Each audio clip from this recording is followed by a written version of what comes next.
지난 12월 정부가 내놓은 부동산 대책 중 15억 원 초과 아파트에 대한 대출 금지가 헌법소원으로 이어졌습니다. 네, 정부가 발표한 정책이 하루 만에 헌법소원 심판대에 오른 건 상당히 이례적인데요. 하나님의 법, 세상의 법에서는 이 내용을 짚어보도록 하겠습니다. 이재만 변호사 나오셨습니다. 변호사님 안녕하세요. 네, 어서 오세요. 안녕하세요. 네, 변호사님 여러 가지 대책을 내놨는데도 집값이 좀처럼 잡히지 않으면서 정부가 또다시 강력한 부동산 대책을 12월에 발표를 했는데 먼저 어떤 내용인지 간단하게 짚어볼까요? 12월 16일 부동산 대책은 이제 이번 정부가 내놓은 이제 18번째 부동산 정책이죠. 정책 중에 이제 중요한 것은 결국 이제 투기 지역에서 이제 15억 이상의 그 주택의 경우에는 대출을 전면적으로 규제한다는 겁니다. 이게 대출이 안 된다는 것이죠. 네. 그리고 이제 그 15억 미만의 아파트의 경우에도 대출을 이제 좀 조정을 해놨습니다. 예를 들어서 15억 100만 원짜리 아파트는 그 아파트를 살려면 15억 100만 원이 있어야 됩니다. 네. 그러니까 대출이 전혀 안 되니까 예전에는 뭐 15억짜리라도 한 3억만 있어도 한 80% 대출되면 살 수 있었는데 지금은 15억 넘는 건 15억이 있어야 살 수 있습니다. 네.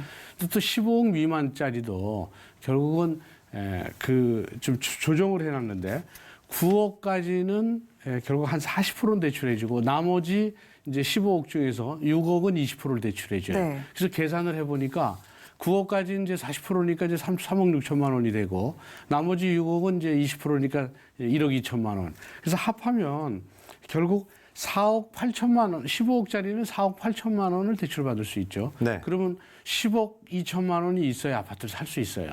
그러니까 아파트에 대한 투기를 잡기 위해서 돈이 없으면 대출받아서 아파트 사면 안 된다 이거죠. 그러니까 예전에는 이제 수요가 많았죠. 아파트 살려는 사람들이 대출받아서 사는 게 너무 많으니까 아파트 값이 뛴다. 그러니까 아예 수요를 잡은 것이죠. 그러니까 아파트를 돈 없는 사람은 이제 못 사게 하는 거죠. 대출받고는.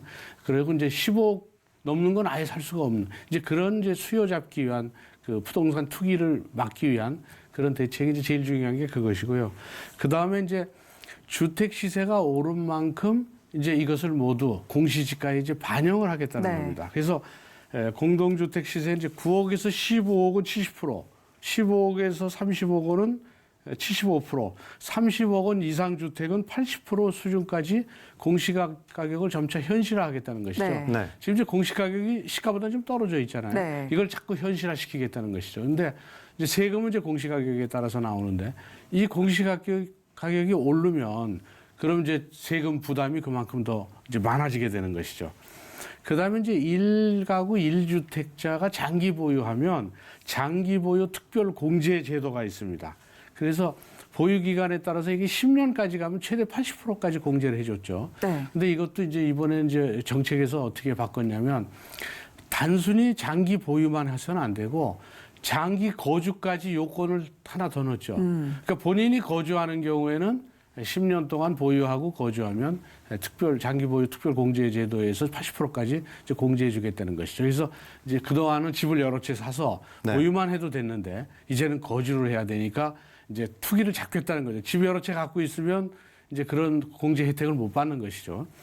그리고 이런 다주택자, 조정 대상 지역 내 다주택자들도 내년 6월 말까지 10년 이상 그 보유주택을 보유한 것을 팔면 중과세에서 이제 좀 배제되고 장기 보유 특별 공제를 받게 됩니다. 그러니까 내년 6월까지는 집이 많은 사람은 그 중에 한 채 남기고 다 팔라는 그런 이제 취지의 정책의 취지죠.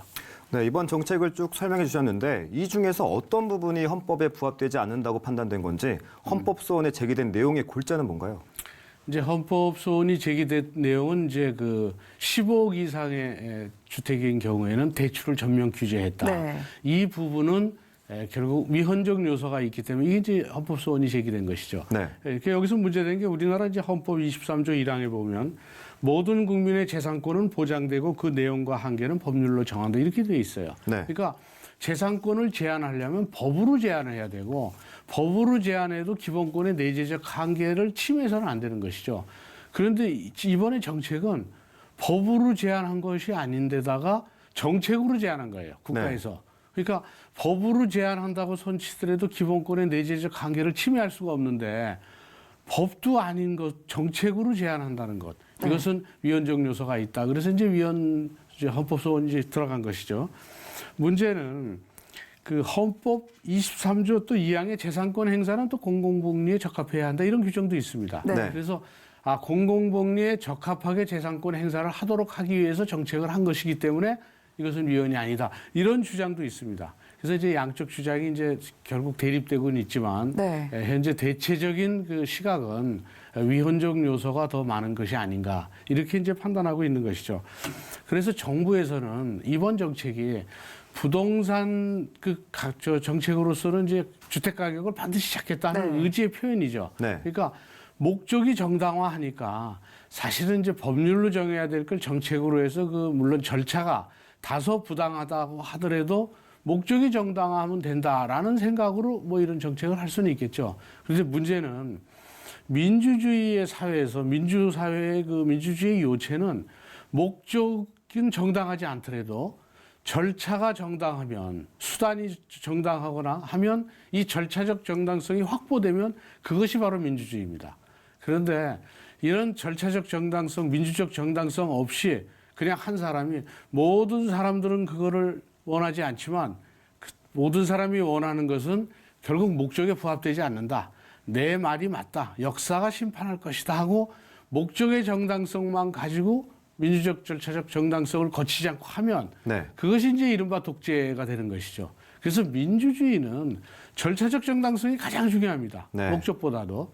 그런데 여기서는 목적이 너무 중요하니까 주택 수요를 잡는 것이 너무 필요하니까 그 법도 아닌 정책으로 한 그 절차적 정당성을 확보하지 못한 것이죠.